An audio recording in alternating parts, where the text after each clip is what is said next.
श्वास लेने की क्रिया को मनुष्य नहीं कहा गया। कोमा में पड़ा हुआ हॉस्पिटल में एक व्यक्ति श्वास लेता है, पर उसे मनुष्य नहीं कह सकते, क्योंकि उसके पास अब अपना कोई मन नहीं है। श्वासें तो चल रही हैं। कोमा में पड़ा हुआ व्यक्ति हॉस्पिटल में श्वासें तो लेता है, पर अब उसमें मन नहीं है, अपना कोई मन नहीं है। और जब मन ना होगा तो आप मिट्टी है, मन ना होगा तो आप मिट्टी है। मन है तो मनुष्य। और हमारे भारतीय ऋषियों ने मनुष्य को मन से जोड़ा है। इसलिए भगवान सदाशिव ने पार्वती को संदेश देते हुए कहा कि गुरु ब्रह्मा गुरु विष्णु गुरु देवो महेश्वर पार्वती। यानी एक गुरु ही एक ऐसी शक्ति है जो आपके इस शरीर का पालन पोषण कर रहा होता है, जन्म देता रहता है। एक गुरु ही ऐसा आपका जन्मदाता है। गुरु ही जन्मदाता है, गुरु जन्मदाता है। और गुरु आपके जीवन का पालन पोषण करता है। आप कितना उसे प्यार करते हो उस पर निर्भर है आपका जन्म सही होगा या नहीं। कितना उसे प्रेम करते हो, कितनी उसकी पूजाएं करते हो, इस पर निर्भर करेगा कि आपके जीवन में पालन पोषण हो रहा है अच्छे से या नहीं।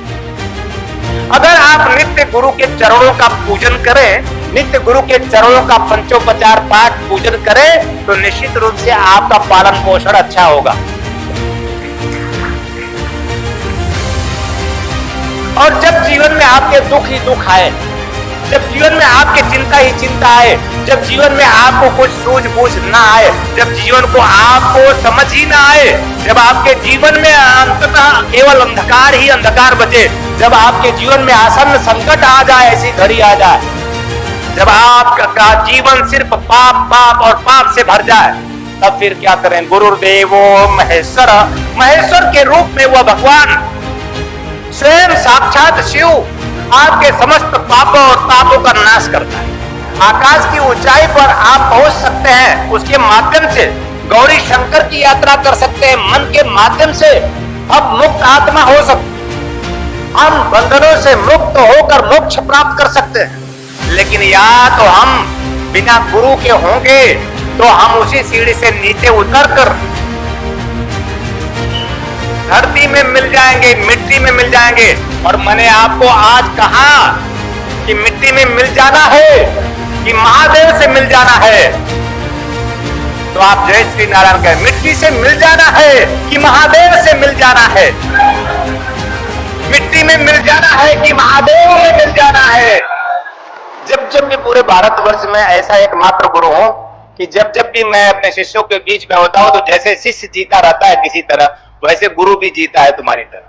अगर तुम मेरे पास में 4 घंटे बैठे हो तो मैं तुम्हारे पास 4 घंटे बैठता हूं, मैं बैठता 4 घंटे। अगर तुम तप करते हो तो 4 घंटे हम भी तुम्हारे लिए तप करते हैं। हमारे स्थितियां परिस्थितियां हमारे बीच में खड़ी हो भी नहीं सकती। गुरु और शिष्य के बीच में स्थिति परिस्थिति तो छोड़ो, अगर गुरु और शिष्य सचमुच अगर एक दूसरे को प्रेम करते हैं, पूजा करते हैं, तो काल भी उनके समक्ष खड़ा नहीं हो सकता। काल भी।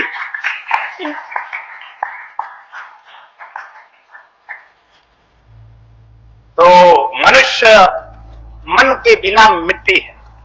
मनुष्य मन के बिना मिट्टी है। इसे मनुष्य क्यों कहा? इसलिए कहा कि मन है तो मनुष्य है, लेकिन अगर मन नहीं तो मिट्टी है।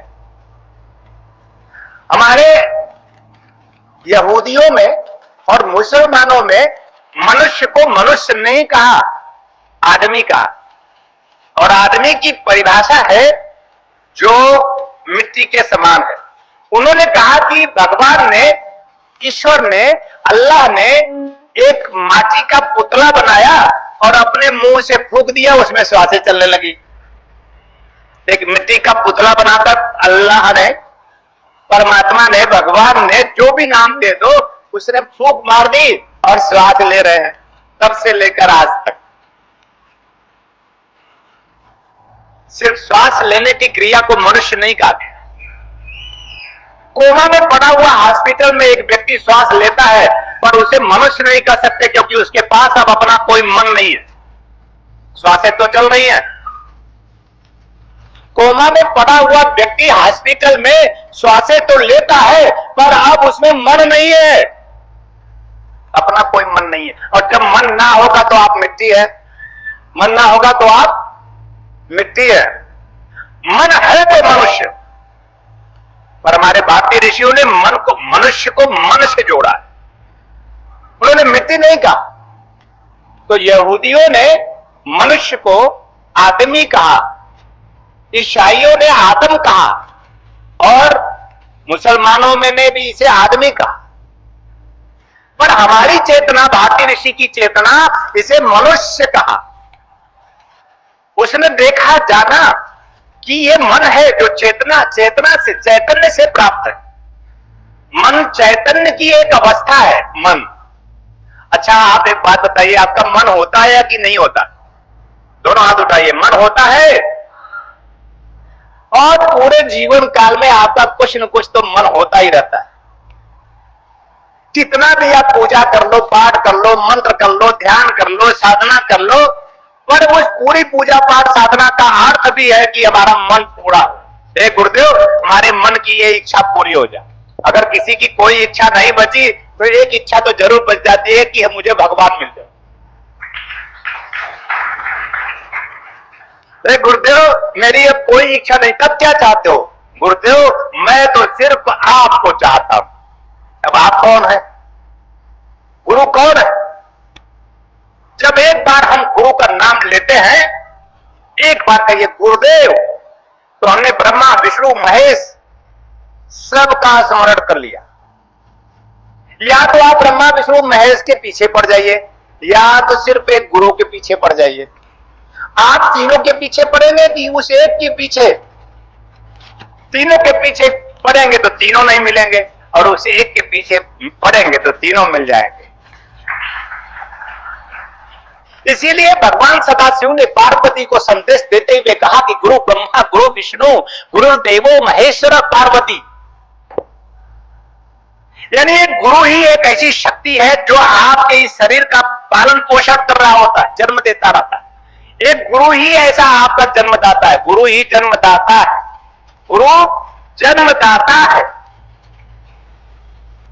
और गुरु आपके जीवन का पालन पोषण करता है। आप कितना उसे प्यार करते हो उस पर निर्भर है आपका जन्म सही होगा या नहीं।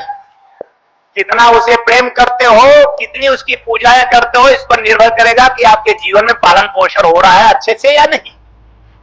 अगर आप नित्य गुरु के चरणों का पूजन करें, नित्य गुरु के चरणों का पंचोपचार पाठ पूजन करें, तो निश्चित रूप से आपका पालन पोषण अच्छा होगा।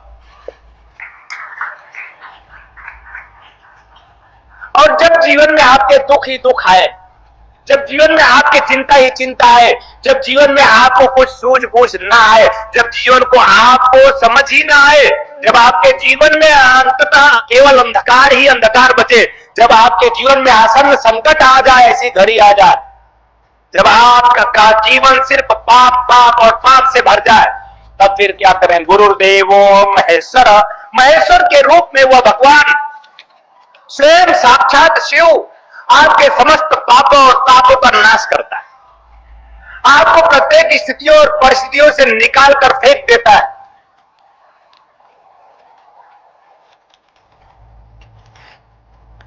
अब झगड़ा करने की आदत रहेगी तो कहीं भी झगड़ा करेंगे लोग, नहीं? बोलो श्री राम जय जय राम, श्री राम।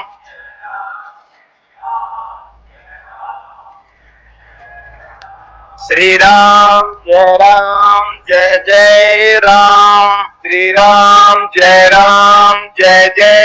राम, श्री राम जय जय राम।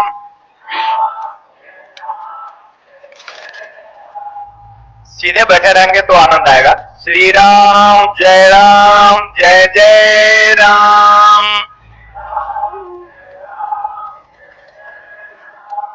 श्री राम जय जय राम,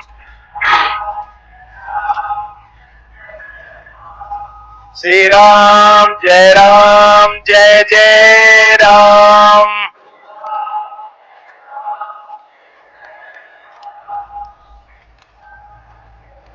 तो मनुष्य जीवन का ध्येय लक्ष्य क्या है?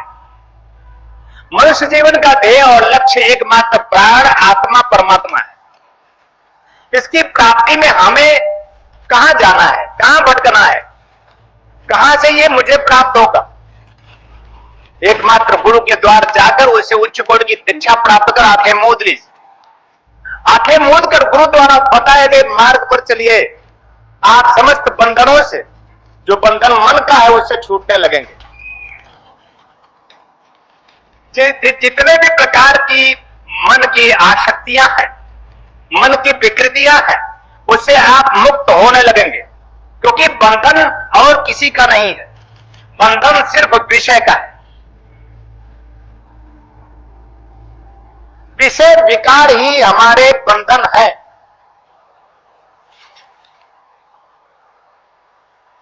अभी मतलब बंधन मन को बताए, लेकिन वह बंधन दो, मैंने कहा एक सीढ़ी है, आकाश की ऊंचाई पर आप पहुंच सकते हैं, उसके माध्यम से गौरी शंकर की यात्रा कर सकते हैं। मन के माध्यम से हम मुक्त आत्मा हो सकते हैं, हम बंधनों से मुक्त होकर मोक्ष प्राप्त कर सकते हैं। लेकिन या तो हम बिना गुरु के होंगे तो हम उसी सीढ़ी से नीचे उतरकर धरती में मिल जाएंगे, मिट्टी में मिल जाएंगे। और मैंने आपको आज कहा कि मिट्टी में मिल जाना है कि महादेव से मिल जाना है, तो आप जय श्री नारायण कहें। मिट्टी से मिल जाना है कि महादेव से मिल जाना है? मिट्टी में मिल जाना है कि महादेव में मिल जाना है? बोले हर हर महादेव। आज का संदेश